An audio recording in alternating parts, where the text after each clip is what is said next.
సౌలు అంటే మనకి ఇద్దరు ఉన్నారు బైబిల్లో. పాత నిబంధనలో ఉన్న సౌలు, క్రొత్త నిబంధనలో ఒక సౌలు ఉన్నాడు. పాత నిబంధనలో ఉన్న సౌలు ఒక రాజు, మొదటి రాజు, ఇశ్రాయేలుకు మొట్టమొదటి రాజు. క్రొత్త నిబంధనలో ఉన్న సౌలు పౌలుగా మార్చబడిన సౌలు. ఒకప్పుడు సంఘాన్ని హింసించినవాడు.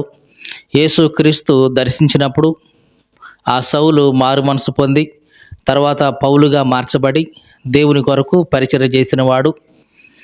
పత్రికల్లో చాలా వరకు పౌలు యొక్క పత్రికలే ఉంటాయి.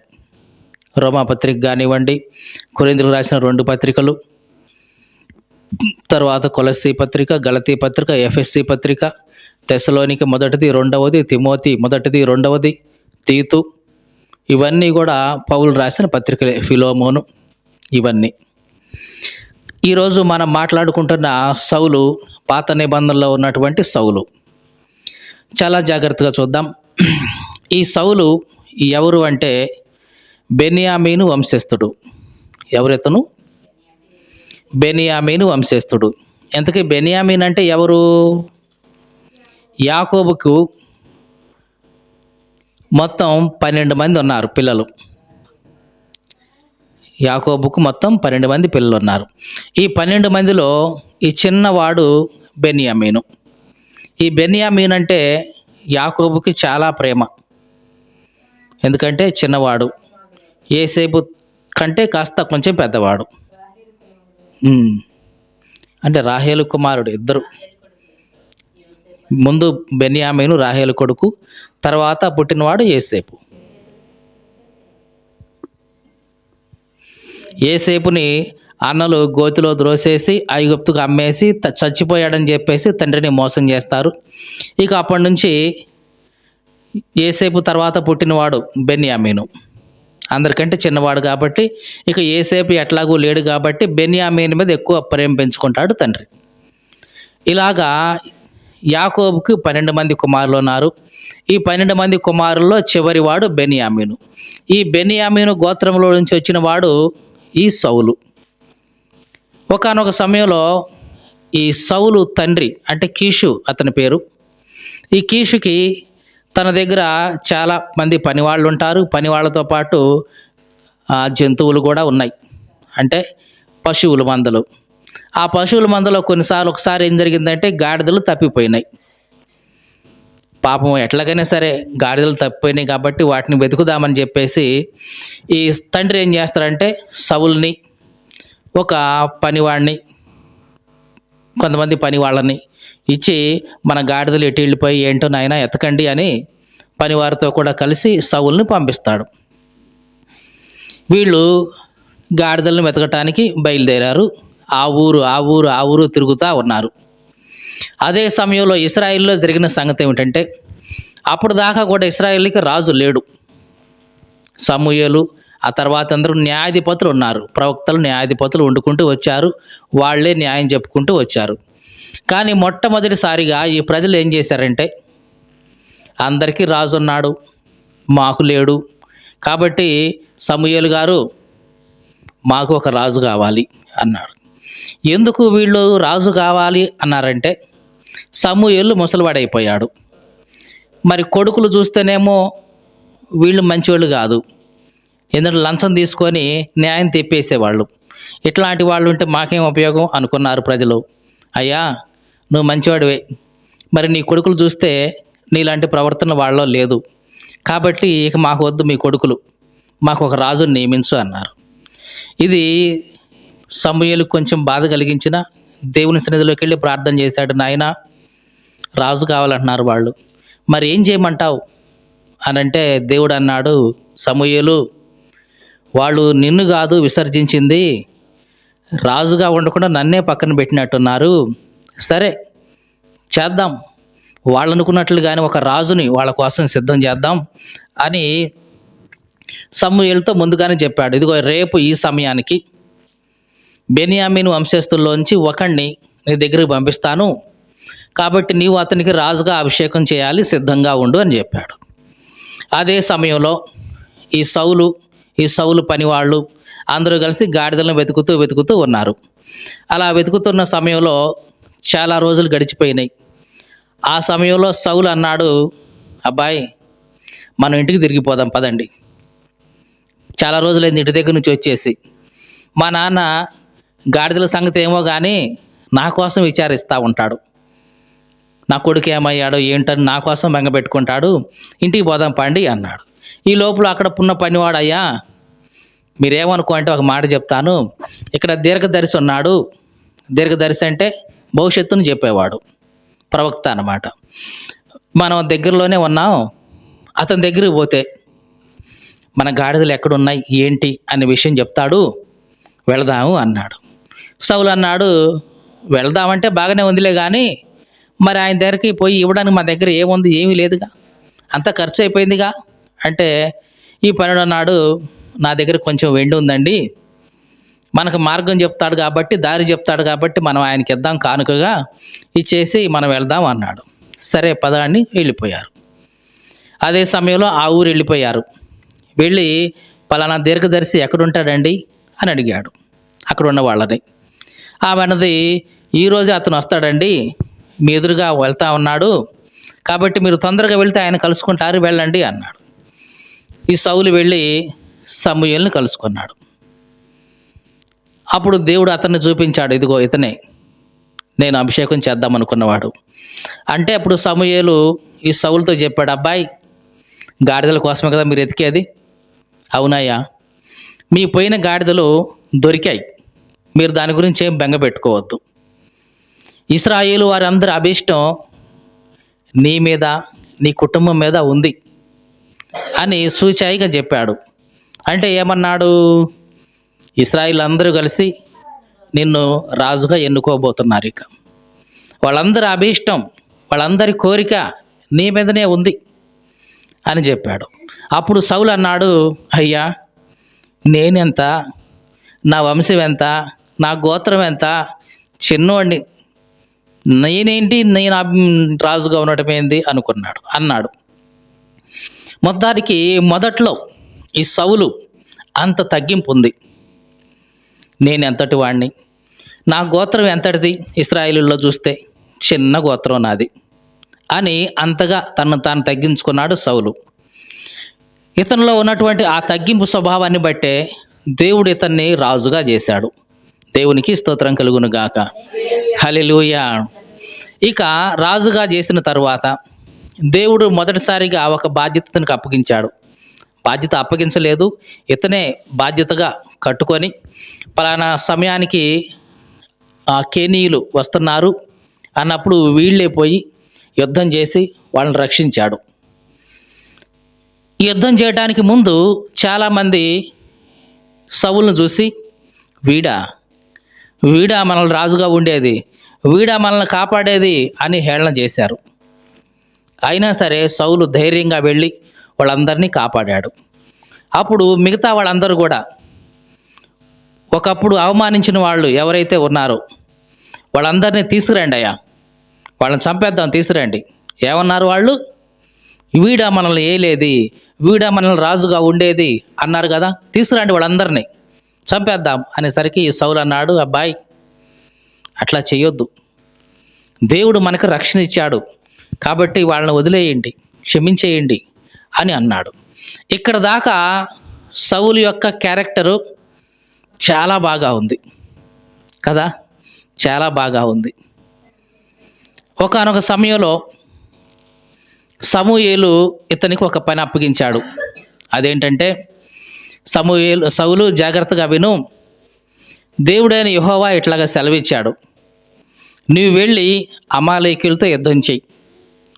ఎందుకంటే అమాలేకీయులు ఒకప్పుడు నా ప్రజలైన ఇశ్రాయేలుకి ఏమి చేశారో అది నాకు జ్ఞాపకమే. ఏమి చేశారో తెలుసా వాళ్ళు? నా ప్రజలు నేను ఐగుప్తులోంచి తీసుకొస్తుంటే మార్గ మధ్యంలో వీళ్ళు ఎదురుపడి వాళ్ళ మీద యుద్ధం చేసి వాళ్ళలో బలహీనమైన వాళ్ళని చంపేశారు వీళ్ళు.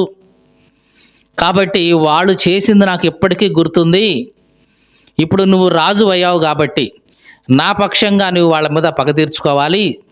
కాబట్టి అమాలేకీయుల్ని ఎవరిని వదిలేయొద్దు, చిన్నలనేంటి, పెద్దలనేంటి, పశువులనేంటి, రాజునేంటి ఎవరిని వదిలేయొద్దు, అందరినీ హతం చేసి వాళ్ళని చేతికి అప్పగించాను పో అన్నాడు. సమూయేలు సౌలు సైన్యాన్ని వెంటేసుకొని మొత్తానికి అమాలేకుల మీద రాజు యుద్ధానికి వెళ్ళాడు. దేవుడు కూడా అతనికి విజయం ఇచ్చాడు. ఆ విజయం ఇచ్చినప్పుడు సమూయేలు ఏం చెప్పాడు? ఎవరిని వదిలేయొద్దు, అందరినీ కూడా హతమార్చేయాల్సిందే అన్నాడు. ఈ సౌలు ఏం చేశాడంటే బలహీనులుగా ఉన్న అందరిని చంపేశాడు. పనికిరాని పశువులన్నీ చంపేశాడు. కాస్త పనికొచ్చేవి, కాస్త బలిసినవి, శ్రేష్టంగా ఉన్నాయి కొవ్విని మాత్రం అట్లా ఉంచేశాడు. రాజును కూడా బ్రతికించి అట్లాగే ఉంచేశాడు. జరిగిన విషయం ఇది. ఎవరెవరిని బ్రతికించి ఉంచాడు? రాజును చంపాలి, కానీ చంపలేదు, అట్లా బ్రతికించాడు. ఇంకా ఎవరెవరిని చంపేయాలి? అందరినీ చంపే, పశువులను కూడా వధించేసి ఏది మిగలొద్దు అన్నాడు. కానీ ఈయనేం చేశాడు? మంచి మంచి శ్రేష్టమైన పశువులు మాత్రం పక్కన పెట్టేశాడు. ఇదంతా చేసిన తర్వాత దేవుడు ముందుగానే చెప్పాడు సమూయేలుకు, చూసావా సౌలు ఏం చేశాడు? నేను ఎట్లా చెప్తే అతను ఇంకో రకంగా చేశాడు అంటే సమూయేలు చిన్నగా తర్వాత వచ్చాడు. ఎప్పుడైతే సమూయేలు వచ్చాడో ఇక అక్కడి నుంచి చదువుదాం. మనం ఇక బైబిల్ నుంచి చదువుదాం. 15వ అధ్యాయం.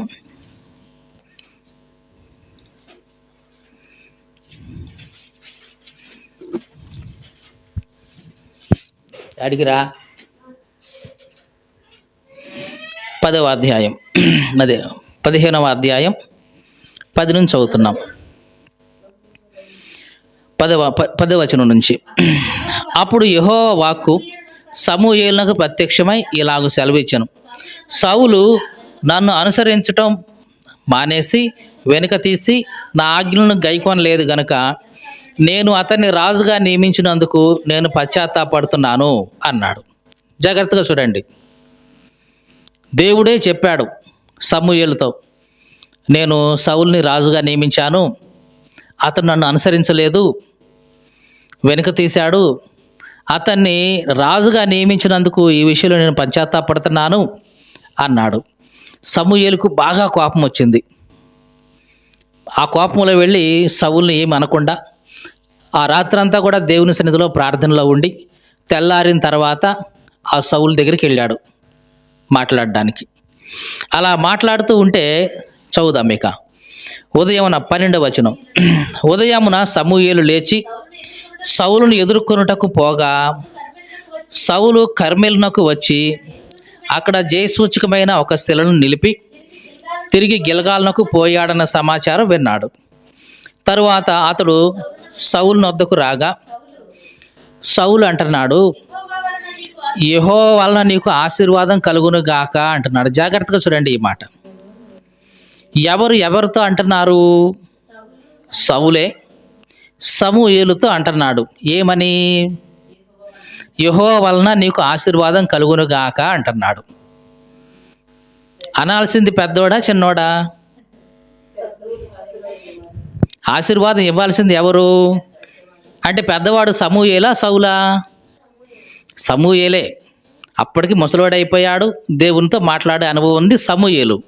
కానీ సౌలు నిన్నగాక మొన్న రాజయ్యాడు ఈయన. ఇప్పుడు కాస్త రాజ్యం రాగానే, కాస్త జయించాను అనగానే ఈయనకేమొచ్చింది హృదయం లోపల? ఎంత గర్వం వచ్చిందంటే ఆ పెద్దోడిని దీవిస్తున్నాడు ఈయన. చూడండి ఎంత తేడా వచ్చేసిందో. ఒకప్పుడు ఈ సౌలే ఏమన్నాడు? అయ్యా నేను ఎంతటి వాడిని అయ్యా, నా గోత్రం ఎంతటిది, నా వంశం ఎంతటిది, నేను అర్హుడిని అసలు ఈ పనికి, రాజుదంటే నేను అర్హుడిని అసలు నేను అని అన్న సౌలే ఇప్పుడు ఆ పెద్ద ఆయన చూసి ఏమంటున్నాడు? యెహోవా వలన నీకు ఆశీర్వాదం కలుగును గాక అంటున్నాడు. అసలు అనాల్సింది ఎవరు?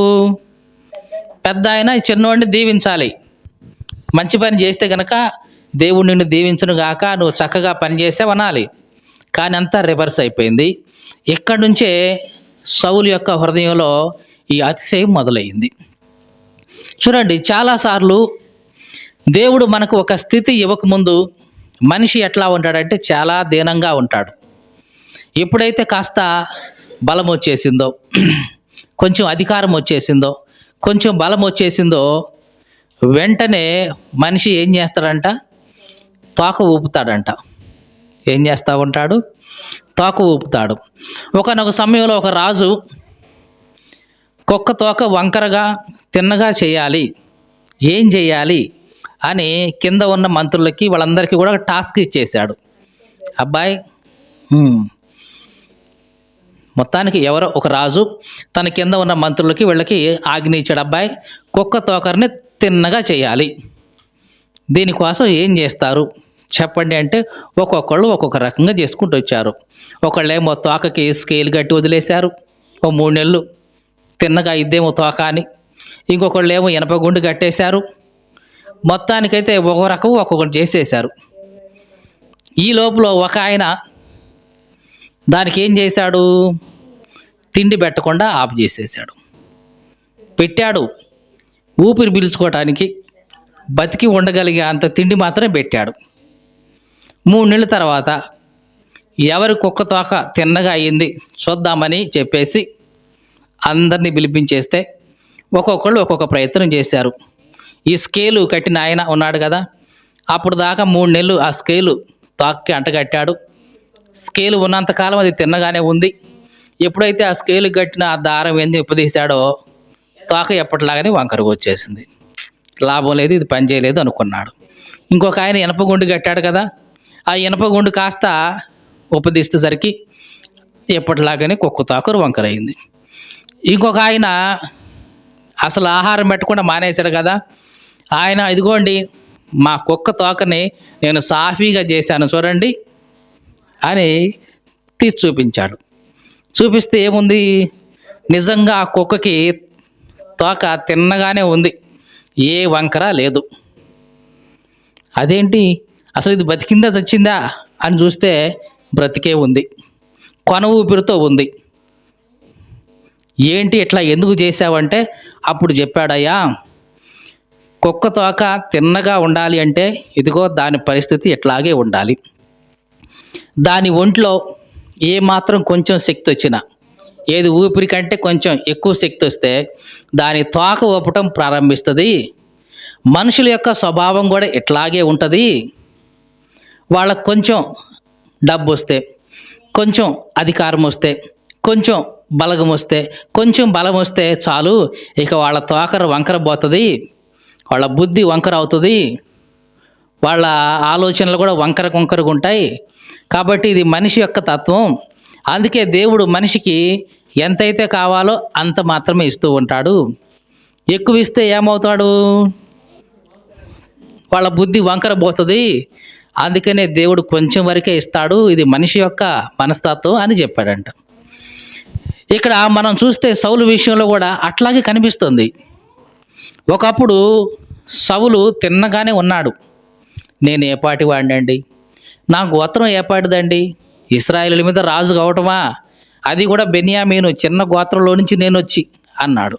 కానీ ఇప్పుడు ఇదే సౌలు ఏమంటున్నాడు? సమూయేలుని నీకు ఆశీర్వాదం కలుగును గాక అని దీవిస్తున్నాడు. దీవించబడే స్థాయిలో ఉండి ఈయన దీవెన ఇస్తున్నాడు. సరే, అది కూడా సమూయేలు పట్టించుకోలేదు. సరే అంటే అన్నాడులే, చిన్నోడు తెలియక అని ఉంటాడులే అని వదిలేశాడు. ఇక ముందుకు చదువుదాం, ఏమంటున్నాడు. ఇంకా చదువుతున్నాం 13వ వచనం ఏమంటున్నాడు? ఇంకా యెహోవా ఆజ్ఞను నేను నెరవేర్చితిని అన్నాడు. ఇంకా ఏమంటున్నాడు? అయ్యా, యెహోవా ఆజ్ఞ ఇచ్చాడు కదా నాకు, నేను నెరవేర్చా అంటున్నాడు. ఇక సమూయేలు అన్నాడు, నెరవేర్చావా? మరి నాకు గొర్రెల అరుపులు వినిపిస్తున్నాయి ఏంటి, ఎద్దుల రంకులు వినిపిస్తున్నాయి ఏంటి, మరి ఆ సౌండ్లు ఏంటి అన్నాడు.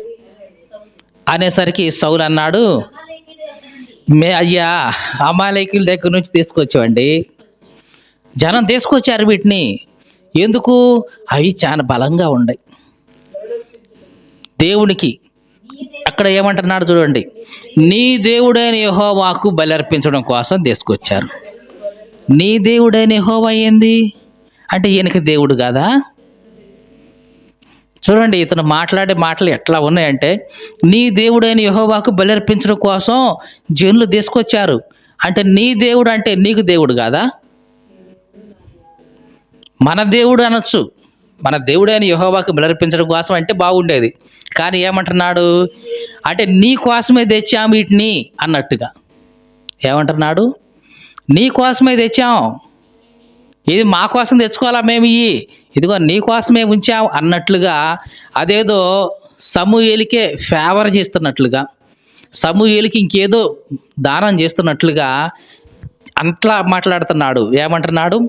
నీ దేవుడైన యెహోవాకు బలర్పించడం కోసం జనులు గొర్రెల్లో, ఎడ్లల్లో మంచి వాటిని ఉండనిచ్చారు.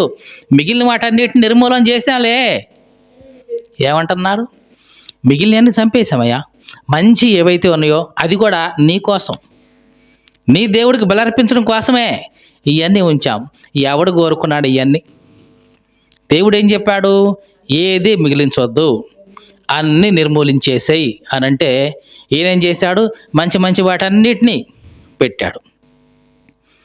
ఇదంతా కూడా సమూయేలుకు నచ్చలేదు, దేవుడికి అసలే నచ్చలేదు. అప్పుడు దేవుడు ఏమన్నాడంటే, సమూయేలు ఏమన్నాడు చూద్దాం 16వ వచనంలో. సమూయేలు, నీవు మాట్లాడ పని లేదు అబ్బాయి, ఇక నువ్వు మాట్లాడాల్సిన పని లేదు. యెహోవా నాకు రాత్రి ఏమి సెలవిచ్చాడో అది చెప్తున్నాను, జాగ్రత్తగా విను. చదువుదాం. చెప్పు నాయనా అని అంటే అప్పుడు చెప్తున్నాడు. జాగ్రత్తగా విను. ఒకప్పుడు నీవు నీ దృష్టికి ఎట్లా ఉన్నావు? అల్పుడిగా ఉన్నావు. బెన్యామీను గోత్రం అంటే చాలా చిన్నది, అందరికంటే చిన్నది.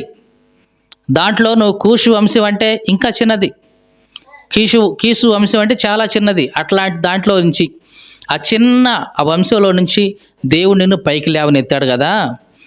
చదువుదాం. ఇశ్రాయేలు యొక్క గోత్రాలన్నిటికీ కూడా నువ్వేం చేశావు? శిరస్సుగా అయ్యావు.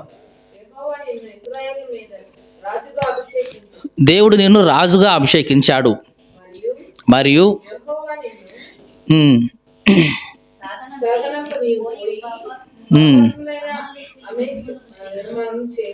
నిర్మూలం చేయవయ్యా అంటే నువ్వేం చేశావు? వారు లయమయ్యేదాకా యుద్ధం చేయమని సెలవిస్తే నువ్వు ఎందుచేత యెహోవా మాట వినక దోపుడు సొమ్ము మీద ఎగబడి ఆయన దృష్టి కీడు చేశావు? చూడండి, సౌలు యొక్క హృదయాన్ని దేవుడు సమూయేలుకు చెప్తున్నాడు. ఏమని? దోపుడు సొమ్ముకు ఎగబడ్డాడంట. ఎవరు? సౌలు. సౌలు యొక్క హృదయంలో ఎట్లా ఉంది? పేరుకు మాత్రం ఇదిగో నీ దేవుడైన యెహోవాకు అర్పించడం కోసం నీ కోసమేనయ్యా తీసుకొచ్చాం అని అంటున్నాడు. కానీ లోపల హృదయంలో ఏముందంట? దోపుడు సొమ్ము మీద ఆశ ఉంది ఇతనికి. ఆ దోపుడు సొమ్ము మీద ఎగబడి దేవుడి మాటను పక్కన పెట్టాడనమాట. ఇంకా ఏమంటున్నాడు? చివరికి ఇదంతా ఎందుకు చేశాడు అని అంటే 23వ వచనం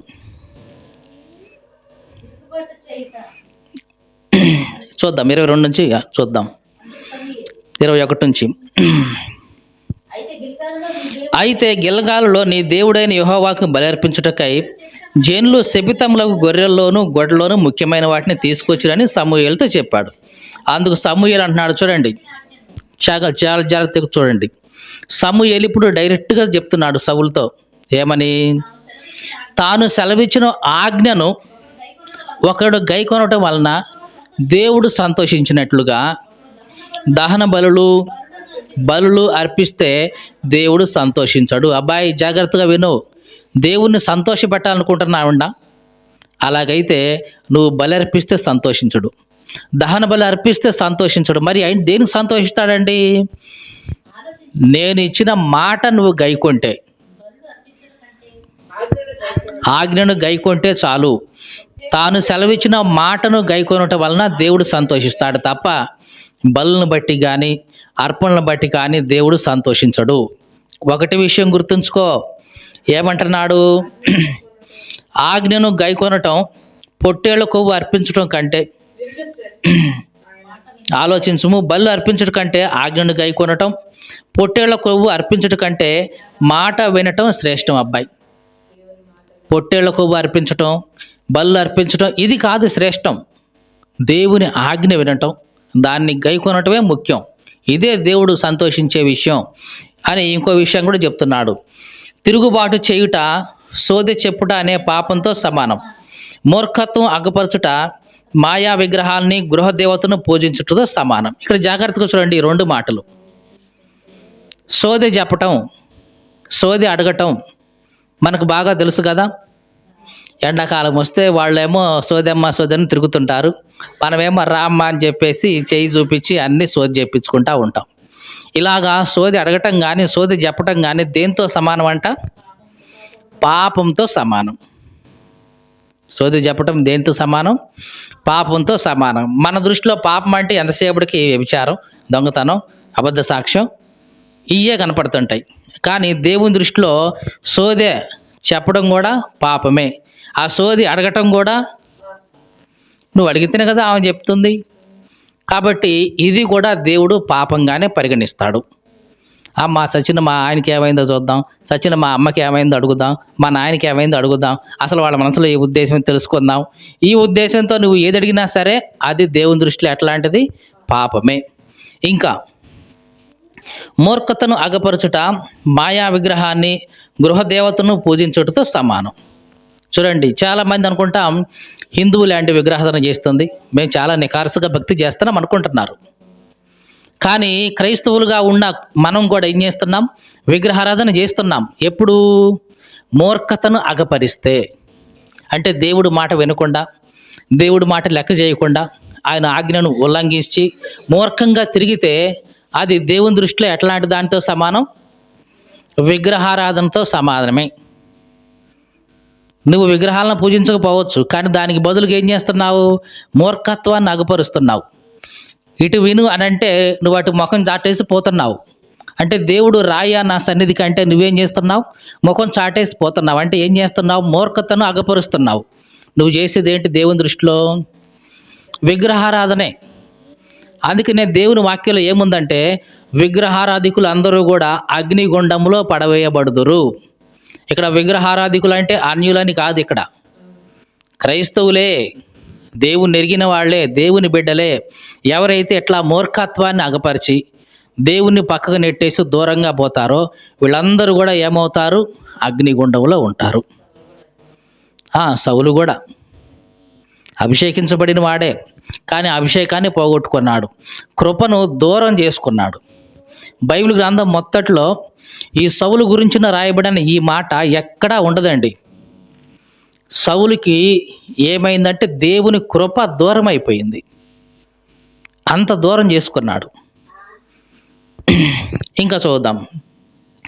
యెహోవా ఆజ్ఞను విసర్జించావు గనుక నీవు రాజుగా ఉండకుండా ఆయన నిన్ను విసర్జించాడు. చూడండి, సమూయేలు ఇక ఫైనల్గా చెప్పేసిన, అబ్బాయి దేవుడి మాటను నువ్వు విసర్జించావు కాబట్టి దేవుడు కూడా ఇక నిన్ను రాజుగా ఉండకుండా విసర్జించేశాడు. విసర్జించడం, ఈ మాట ఎప్పుడు వాడతాం? మలమూత్రములు విసర్జించడం అనే మాట వాడతాం. విసర్జించడం అంటే ఒక్కసారి దాన్ని వదిలేస్తే మళ్ళీ పోయి తిరిగి తెచ్చుకోం, దాన్ని విసర్జించడం అంటాం. మన శరీరం చెమటను విసర్జిస్తుంది. అంటే ఈ శరీరం లోపల నుంచి చెమట ఏమొస్తుంది? బయటకు వస్తుంది. బయటకు వచ్చిన చెమట మళ్ళీ లోపలికి పోద్దా? అంటే ఒక్కసారి అది బయటకు వచ్చేసిందంటే ఇక లోపలికి పోయే అవకాశం లేనే లేదు. అంటే ఒకసారి విడిచిపెట్టింది శరీరం ఆ చెమటనంటే మళ్ళీ వెనక్కి తిరిగి తీసుకునే ప్రసక్తి లేనే లేదు. దేవుడు ఒక మనిషిని విసర్జిస్తే ఇక మళ్ళీ తిరిగి తీసుకోవడం అనేది ఇక అసంభవం. ఇక్కడ సౌలు గురించి ఇదే మాట రాస్తున్నాడు దేవుడు. ఇదిగో, దేవుడు నిన్ను రాజుగా ఉండకుండా విసర్జించాడు, వదిలేశాడు. ఇక మరలా తిరిగి తెచ్చుకోవడం కానీ ఇట్లాంటిది ఉండదు. ఇది చాలా భయంకరం. దేవుడు మనల్ని విసర్జించడం, విడిచిపెట్టడం కాదండి. విడిచిపెడితే తెచ్చుకునే అవకాశం ఉంది, మరలా రాయి అని పిలిచే అవకాశం ఉంది. కానీ విసర్జిస్తే దేవుడు మనల్ని ఎన్నడూ కూడా మళ్ళీ మన దగ్గర నుంచి తీసుకోడు. నోట్లో నుంచి ఉమ్మి వేసేస్తాం, అది కూడా మళ్ళీ విసర్జించడమే. దాన్ని మళ్ళీ ఎప్పుడు తెచ్చుకో మళ్ళీ లోపలికి. కాబట్టి నిజంగా దేవుని చేత ఒక మనిషి విసర్జించబడటం అంటే చాలా భయంకరం. సౌలుకి ఎంత భయంకరత్వం వచ్చిందంటే, ఒకటి, దేవుడు విసర్జించేశాడు. రెండు, దేవుడు తన కృపను దూరం చేసేశాడు. ఎంత భయంకరంగా సౌలు చనిపోయాడు అంటే అంత భయంకరంగా చనిపోయాడు. చివరికి ఈ సౌలు ఎంత భయంకరంగా పాపం చేయటానికి అంటే తన హృదయంలోకి గర్వం రావటానికి, దేవుని మాటను తిరస్కరించడానికి కారణం ఏంటి అని ఇప్పుడు చెప్తున్నాడు. చదువుదాం 24వ వచనం. సౌలు అంటున్నాడు, జనులకు జడిసి వారి మాట వినునందున నేను యెహోవా ఆజ్ఞను నీ మాటలను మీరి పాపం తెచ్చుకున్నానయ్యా. అసలు విషయం ఇది. దేవుని ఆజ్ఞను ఎందుకు మీరాడు? సమూయేలు మాటను ఎందుకు మీరాడు అంటే జనులకు భయపడ్డాడంట. జనులకు భయపడి వాళ్ళ మాట విన్నాడంట. రాజు మాట జనులు వినాలా? జనుల మాట రాజు వినాలా? మీరు చెప్పండి. రాజు మాటే జనం వినాలి, చెయ్యాలి. కానీ దీన్ని రివర్స్లో చేశాడు ఈయన. వాళ్ళంటే వాళ్ళ మాట విని భయపడి సరే చేద్దాం, చేయండి అన్నాడు. వాళ్ళు ఏమన్నారు? ఏమండి, పనికిరానివన్నీ చంపేసి, ఇదిగో ఎద్దు మంచిగా ఉందండి ఉంచుదామండి, గొర్రె మంచిగా ఉందండి ఉంచుదామండి, మంచి ఉంచాల్సిందే అని వాళ్ళంటే వాళ్ళకి భయపడి అవునా సరేలే ఉంచేయండి అన్నాడు. అంటే ఏమయ్యాడు? జనులో జడిసి వాళ్ళ మాట విన్నాడు. ఇదిగో దేవునికి విరోధంగా పాపం చేశాడు. ఈ లోకంలో ప్రతి మనిషి కూడా ఇదే చేస్తున్నాడు. దేవుడు పిలిచాడు రాజుగా ఉండడానికి, దేవుడు పిలిచాడు యాజకుడిగా ఉండడానికి, దేవుడు పిలిచాడు దేవుని కోసం నిలబడటానికి. కానీ మనిషి ఏం చేస్తున్నాడో తెలుసా? విశ్వాసి ఏం చేస్తున్నాడో తెలుసా? రక్షణ పొందిన వ్యక్తి ఏం చేస్తున్నాడో తెలుసా? భయపడుతున్నాడు. ఎవరికి? చుట్టూ ఉన్న జనులకి. వాళ్ళు ఏమనుకుంటారో, వీళ్ళు ఏమనుకుంటారో, నన్ను గురించి ఏమనుకుంటారో అని వాళ్లకు భయపడి వీళ్ళు ఏం చేస్తున్నారు? దేవునికి విరోధంగా తప్పు చేస్తూ ఉన్నారు. పోనీ దేవుడి నుంచి వచ్చే శిక్ష ఏమైనా వాళ్ళు ఆపుతున్నారా? ఇప్పుడు ఒకప్పుడు వాళ్ళకు భయపడి వాళ్ళ మాట వినే కదా చేసింది. ఇప్పుడు తన మీదకి రాబోయే శిక్షను వీళ్ళందరూ కలిసి ఏమైనా ఆపుతున్నారా? చెప్పండి. ఆపలేకపోతున్నారు కదా. ఇదే మన జీవితాల్లో కూడా జరిగేది. ఈ మాటలు వింటున్న ప్రియ సహోదరి సహోదరుడా, జాగ్రత్త. సౌలు యొక్క జీవితం మనందరికీ కూడా కనువిప్పుగా ఉండాలి. ఒకప్పుడు చాలా తగ్గించుకున్నవాడు సౌలు. నాదే ఉంది నాయన, నా గోత్రం ఏముంది నాయన అని తను తాను తగ్గించుకున్న సౌలే ఎప్పుడైతే అధికారం వచ్చేసిందో, ఎప్పుడైతే రాజ్యం వచ్చేసిందో వెంటనే తనలో గర్వం వచ్చేసింది. ఈ గర్వం ఎట్లాగ వచ్చేసిందంటే ఇదిగో దేవుని మాట పక్కన పెట్టేసి, దేవుని మాట పక్కన పెట్టేసి ఇదిగో జనం ఏదైతే చెప్పారో అదే చేద్దామనుకున్నాడు. అట్లాగే చేశాడు. చివరికి రాజ్యాన్ని పోగొట్టుకున్నాడు, దేవుని కృపను పోగొట్టుకున్నాడు. తన కళ్ళ ముందే కన్న కొడుకు చావు చూశాడు. తన చావు కూడా తను తానే ఆత్మహత్య చేసుకొని చనిపోయాడు. చివరికి తన రాజ్యం దేవుని చేత విసర్జించబడింది. తను లేడు, తన ప్రజలు లేరు. ఇదంతటి కారణం ఏంటి? పరిపాలించాల్సిన రాజు జనుల మాట విని దేవునికి విరోధంగా పాపం చేశాడు, జనులకు భయపడి. కాబట్టి ఈ మాటలు వింటున్న ప్రియ సహోదరి సహోదరుడా, ఎవరికి భయపడుతున్నావు? నువ్వు రాజువైనా, సేవకుడివైనా, విశ్వాసివైనా నువ్వు భయపడాల్సింది, వినాల్సింది ఎవరి మాట అంటే దేవుని మాట మాత్రమే. దేవుని మాట విని చెయ్యి, నీ జీవితంలో ఏ లోటు ఉండదు. కానా వివాహంలో మరియా అక్కడ ఉన్న వాళ్ళందరికీ చెప్పింది. ఏమని? ఆయన మీతో చెప్పింది చెయ్యండి. అట్లాగే చేశారు వాళ్ళు కూడా. యేసుక్రీస్తు ఏమైతే చెప్పాడో అదే చేశారు. ఏమైనా తేడా జరిగిందా? ఏమీ జరగల. ఒకవేళ యేసుక్రీస్తు చెప్పింది కాకుండా ఎవరో చెప్పింది కనుక వాళ్ళు చేసుకుంటూ పోతే అది అట్లాగే ఉండేది ఆ నష్టం. కాబట్టి దేవుడు మనతో ఏం చెప్తున్నాడో అది మాత్రమే ప్రాముఖ్యం. మనుషులు ఎన్నో చెప్తా ఉంటారు, వాటిని విని వదిలేయటమే. కానీ దేవుడు చెప్పింది మాత్రం విని పాటించాలి. మీకు అర్థమైందా? మనుషులు చెప్పింది విను, కానీ దాంట్లో మంచి చెడు చూసి వదిలేసి. కానీ దేవుడు చెప్పింది మాత్రం విన్నావు అంటే తప్పనిసరిగా దాన్ని పాటించి తీరాల్సిందే. దేవునికి స్తోత్రం కలుగును గాక. హల్లెలూయా. ఇంకా చివరికి ఏమంటున్నాడు? 25వ వచనం. ఇప్పుడు ఏమన్నాడు ఈయన? అయ్యా, జనులకు భయపడి వాళ్ళ మాట విని నీకు విరోధంగా దేవునికి విరోధంగా తప్పు చేశాను అన్నాడు. సరే, ఇంతవరకు ఒప్పుకున్నాడు, బాగానే ఉంది. తర్వాత ఏమన్నాడు చూడండి. కాబట్టి నీవు నా పాపాన్ని పరిహరించి నేను యెహోవాకు మొక్కునట్లుగా నాతో కూడా తిరిగిరా అని సమూయేలు అంటున్నాడు. చూడండి, నేను తప్పు చేశాను అన్నాడు.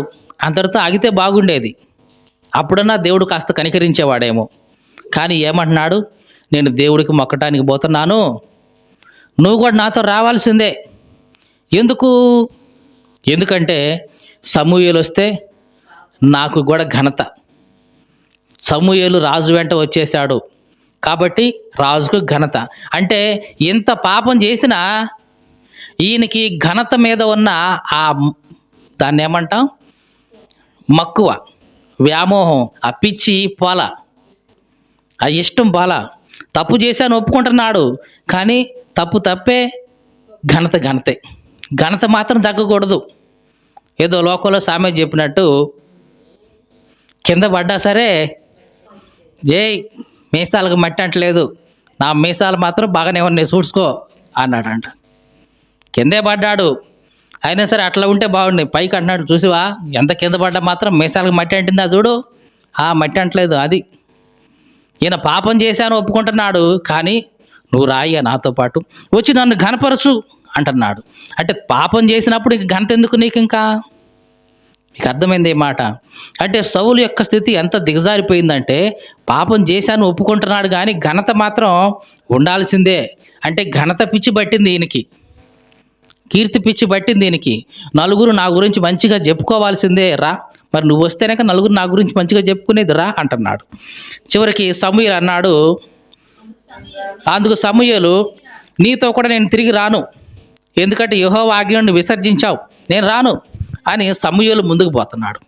చూడండి, సౌలు ఏమంటున్నాడు, అయ్యా రాయ్యా, నేను బలి అర్పిస్తాను, నన్ను ఘనపరచడం కోసం నాతో పాటు రా అంటే సమూయేలు అన్నాడు, అబ్బాయిలే రాను, దేవుడు ఆజ్ఞను విసర్జించావు, నేను రాను అని వెనక్కి తిరిగిపోతున్నాడు.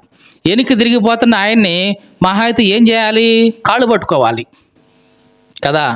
ఈయన ఏం చేశాడు తెలుసా? సౌలు అతని దుప్పటి చెంగు పట్టుకొని అది చినిగింది. ఏం చేయాలి? నిజంగా కాళ్ళు పట్టుకోవాలి, చేతులు పట్టుకోవాలి, బతులు ఆడుకోవాలి. దానికి బదులుగా ఈయన ఏం చేశాడు? దుప్పటి పట్టుకొని లాగాడు, నువ్వు రావా, వస్తావా, రావా అని. ఆ దుప్పటి కూడా చిరిగింది. కోపగించుకోవాలి సమూయేలు. సరేలే, వీడి పిచ్చి ఎట్లాగే ఉంది, వీడి ఘనత పిచ్చి, కీర్తి పిచ్చి తగ్గేటట్టు లేదులే అని పోయాడు. ఏం చేశాడు చూద్దాం. ఇక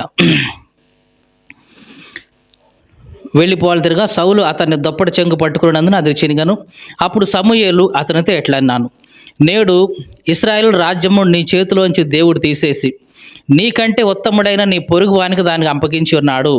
మరియు ఇశ్రాయేలుకు ఆధారమైన వాడు నరుడు కాదు, ఆయన అబద్ధమానడు, పశ్చాత్తాపడడు అని ఇవన్నీ చెప్తే సౌలు అంటున్నాడు చివరికి మళ్ళీ, అయ్యా నేను పాపం చేశా, అయినా సరే నా జనుల పెద్దల దగ్గర, ఇశ్రాయేల్ దగ్గర నన్ను ఘనపరిచి యెహోవాకు మొక్కడం కోసం నాతో పాటు రాయ్యా. ఇంత చెప్పినా సరే ఇదిగో దేవుడిని తీసేశాడు, విసర్జించాడు, నీ ప్లేస్లో ఇంకొకరిని పెట్టాడు అని ఇంత చెప్పినా సరే చివరికి అన్నాడు, అయ్యా పాపం అయితే చేశా, అయితే మాత్రం నన్ను ఘనపరచడం కోసం, ఇశ్రాయేల్ ముందు కాస్త నన్ను ఘనపరచడం కోసం నాతో పాటు రాయ్యా అంటే ఎంత చెప్పినా నీ రాజ్యం పోయింది, నీ స్థితి పోయింది, అంతా చేసి అంతా దేవుడు తీసేశాడని చెప్పినా సరే ఇతడికి మాత్రం ఆ ఘనత పిచ్చి మాత్రం తగ్గల. ఆ రాజ్యపు అందరిలో నేను ఘనపరచబడాలి, అందరూ నన్ను గొప్పగా చూడాలి అనే ఆ పిచ్చి మాత్రం పోలా. చివరికి సమూయేలు ఇతడి స్థితి ఇంతేలేక అనుకున్నాడు, పోయి అందరితో పాటు వెళ్ళిపోయాడు. ఆ రోజు నుంచి సమూయేలు ఎన్నడూ కూడా సౌలును దర్శించలేదండి. ఆ రకంగా సౌలు తన రాజ్యమంతా పోగొట్టుకున్నాడు. ఘనత కోసం, ప్రజల ముందు మెప్పు కోసం చేశాడు. చివరికి తన జీవితాన్ని తనే నాశనం చేసుకున్నాడు. ఈ రాత్రికాల సమయంలో ఈ మాటలు వింటున్న ఆ ప్రియ సహోదరి సహోదరుడా, సౌలు యొక్క జీవితం మనకు ఒక కనువిప్పులాగా ఉండాలి. మనము కూడా ఒకవేళ కొన్నిసార్లు దేవుడు మనల్ని ఘనపరిచే ముందు, హెచ్చించే ముందు చాలా దీన మనస్కులుగా ఉంటాం. నేను ఎంతటి వాడినండి, నా స్థితి ఏ పాటిదండి అని తగ్గించుకుంటాం. కానీ ఎప్పుడైతే దేవుడు మనల్ని చిన్నగా ఘనపరుస్తూ ఉన్నాడో, చిన్నగా హెచ్చిస్తూ ఉన్నాడో, మనలో తెలియకుండానే ఈ సౌలులాగా ఒక రకమైన అతిశయం వస్తూ ఉంటుంది, అహంకారం వస్తూ ఉంటుంది. ఇదిగో నా పేరు, నా గొప్ప కీర్తి, ఘనత, దీని మీద ప్రేమ ఎక్కువ అవుతూ ఉంటుంది. అలా ప్రేమ ఎక్కువైపోయినప్పుడు ఏం చేస్తామో తెలుసా? ఈ సౌలు లాగానే దేవుని మాటను పక్కన పెట్టేసి మనుషుల మాటకే ఇంపార్టెన్స్ ఇస్తూ ఉంటాం. దేవుణ్ణి పక్కన పెట్టేసి మనుషులకే విలువిస్తూ ఉంటాం. అలా ఇచ్చినప్పుడు ఇదిగో సౌలుకి ఏ విధంగానైతే జరిగిపోయిందో, తన రాజ్యాన్ని పోగొట్టుకున్నాడో, తన సంతానాన్ని పోగొట్టుకున్నాడో, తన జీవితాన్నే పోగొట్టుకున్నాడో, మనం కూడా మన స్థితి మొత్తాన్ని పోగొట్టుకోవాల్సిన పరిస్థితి వస్తుంది. అది ఒక్కసారిగా జరగకపోవచ్చు, కానీ చిన్న చిన్నగా దిగజారిపోవడం అనేది ప్రారంభిస్తాం. ఒకప్పుడు ఈ సౌలుకి ఘనత మీద ప్రేమ లేదు, కీర్తి మీద ప్రేమ లేదు, మనుషులు నన్ను గొప్పగా చూడాలన్న దాని మీద లేదు అసలు ఇతనికి. కానీ ఎప్పుడైతే అధికారం వచ్చేసిందో, ఇదిగో కుక్క తోక వంకరే అన్నట్లుగా ఇదిగో ఇతని బుద్ధి వంకర బుద్ధి వచ్చేసింది. ఈ మాటలు వింటున్న ఆ ప్రియ సహోదరి సహోదరుడా, కాబట్టి దేవుడు గనక మనల్ని ఘనపరిచినప్పుడు మనల్ని మనం తగ్గించుకోవాలి. ఆయన మనల్ని ఎంతగా ఘనపరిస్తే అంతగా తగ్గించుకోవాలి. కృపావరాలు వచ్చినాయా, ఆత్మీయ వరాలు వచ్చినాయా, ఇంకా మనం తగ్గించుకోవాలి. ఒక చిన్న జరిగిన సంఘటనలు చెప్పి నేను ముగిస్తాం. ఒకసారి ఒక తండ్రి కొడుకు ఒక వరి పొలంలో నడుచుకుంటూ వెళ్తున్నారంట. ఏం చేస్తున్నారు? వరి పొలంలో నడుచుకుంటూ వెళ్తున్నారు. అలా వెళ్తున్నప్పుడు కొన్ని కంకులు నిటారుగా ఉన్నాయి, కొన్ని కంకులు ఇలాగ వంగిపోయినాయి. ఈ కొడుకు నిటారుగా ఉన్న ఆ కంకులను చూసి, నాన్న చూసివా ఈ కంకులు ఎంత నిటారుగా ఉన్నాయో, ఇట్లాంటి కంకులు ఉండాలి నాన్న పొలంలో అసలు అన్నాడంట. ఏమన్నాడు? మనం పొలం బాగా పండాలంటే, ఒడ్లు బాగా రావాలంటే ఇదిగో నాన్న నిటారుగా ఉంటాయి చూసివా ఈ కంకులు, ఎట్లా ఉండాలి కంకులు అన్నాడంట. తండ్రి అన్నాడు, బాబు ఈ నిటారుగా ఉంటుంది అంటే దీనికి కారణం ఏంటి? గింజలు లేవు దానికి, అంతా పొట్టే, అంతా తాలే, బరువు లేదు, అందుకే నిటారుగా ఉన్నాయి. వంగిపోయిన చూసావా వెన్నులు, గింజ గట్టి గింజ, ఆ గింజ గట్టిగా ఉంది కాబట్టి అవేం చేసా వెన్నులు వంగిపోయాయి. కాబట్టి దిగుబడి నిటారుగా ఉన్న దానివల్ల రాదు నాయనా. ఇదిగో ఎవరైతే తమను తాము ఇట్లా తగ్గించుకుంటారో వీళ్ళ ద్వారానే ఉంటుంది అని చెప్పాడు. నిజమా కాదా? మన వరి పొలంలో నిటారుగా ఉంటే దాంట్లో గింజలు లేనట్టే. ఎప్పుడైతే గింజ బాగా ఉందో అప్పుడు ఏం చేస్తాయి? ఆ కంకులు వంగిపోతాయి.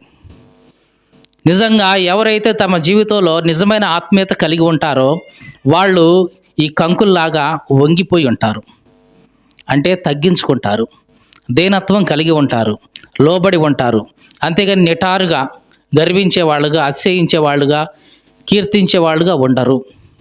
మనం ఎట్లా ఉన్నాం దేవుని సన్నిధిలో?